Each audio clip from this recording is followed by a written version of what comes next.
هاي حبايبي، ازيكم عاملين ايه؟ النهاردة فيديو معمول في حب منتجات ميبلين. دي اكتر حاجات انا حبيتها من ميبلين وما بستغناش عنها. طبعا الماسكارا بتاعتهم لا خلاف عليها. انا استخدمت نوعين، الفولسز لاش ليفت والسكاي هاي. واستعملت كمان البرايمر بتاعهم، الارواش بتاعتهم، ودي حاجات منها، والجيل لاينر. طبعا هنشوف كل حاجة منهم بالتفصيل.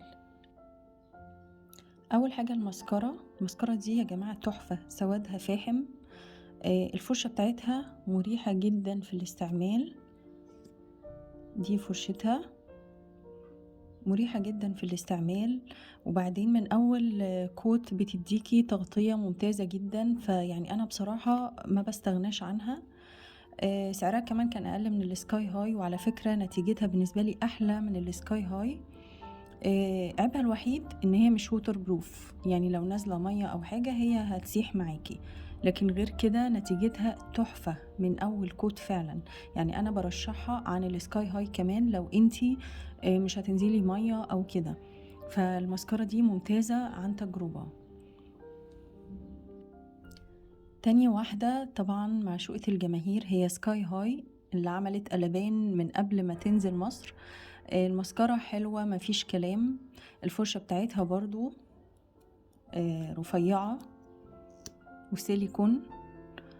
في ناس بتحبها، لكن انا عن نفسي بحتاج اخد حذري شوية وانا بستعملها، لان ساعات ممكن تدخل في عيني لانها صغيرة جدا، فانا بسرح الرموش بيها ممكن غصب عني تلمس عيني. فهي نتيجتها حلوة برضو، لكن بالنسبة لي مش زي الفورسز لاش ليفت. هي ممتازة، لكن لو هرشح طبعا الماسكارا الأولانية. سعرها أحلى منها، أقل منها طبعا، ونتيجتها ممتازة. لكن السكاي هاي ميزتها إن هي ووتر بروف. تالت حاجة بعشقها من ميبلين البرايمر ده يا جماعة، ممتاز. الفيت مي لومينوس سموث. أولا بيدي البشرة جلو تحفة. هو عايز طبعا بشرة ما تبقاش دهنية. بيرطب البشرة كويس جدا، وهو عايز زي ما مكتوب كده normal to dry skin. ممتاز جدا جدا جدا. وكميته ممتازة. فأنا أرشحه لأي واحدة عايزة مظهر جلوي في بشرتها. أنا حتى أوقات بستعمله من غير ما أحط ميك اب، يعني لو عايزة أدي بشرتي هيلثي لوك بستعمله. طبعا بعد كده أرواج ميبلين مفيش كلام عليها. انا جربت المات منهم، السوبر ستاي مات انك الدرجة دي، جربتها تحفة. 260 من الدرجات، يعني الترند في الميبلين سوبر ستاي مات انك. اللون طبعا يجنن لعشاق الالوان النود، لون تحفة. والابليكيتور بتاعتها سهلة جدا. فطبعا الروج ثباته مفيش كلام عليه، المط بالذات مفيش جدال ان هو اكتر انواع الروج الثابته. فانا ارشحه جدا ويستاهل فلوسه. طبعا تاكلي تشربي مفيش اي مشكله فيه، لكن تاخدي بالك ان انتي لما تحطيه ما يبقاش فيه مرطب تحت بشرتك، لان مش هيثبت على الشفايف بالطريقه دي. مرطب على الشفايف، سوري. فلازم تاخدي بالك من النقطة دي.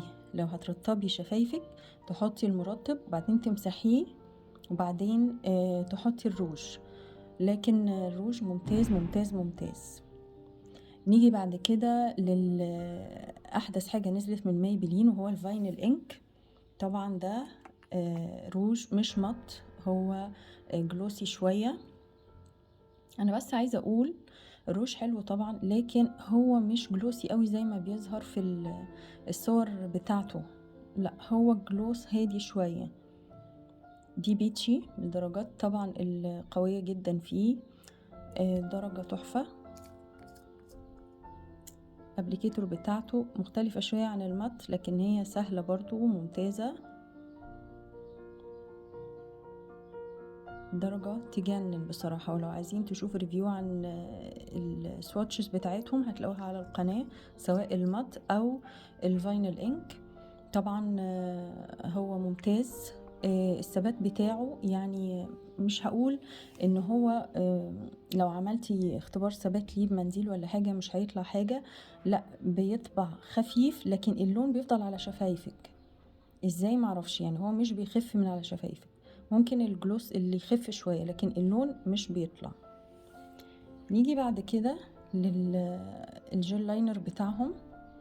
طبعا قوي جدا، سواده فاحم، دي معايا بقالها سنة ولسه في نصها تقريبا، بيعيش جدا.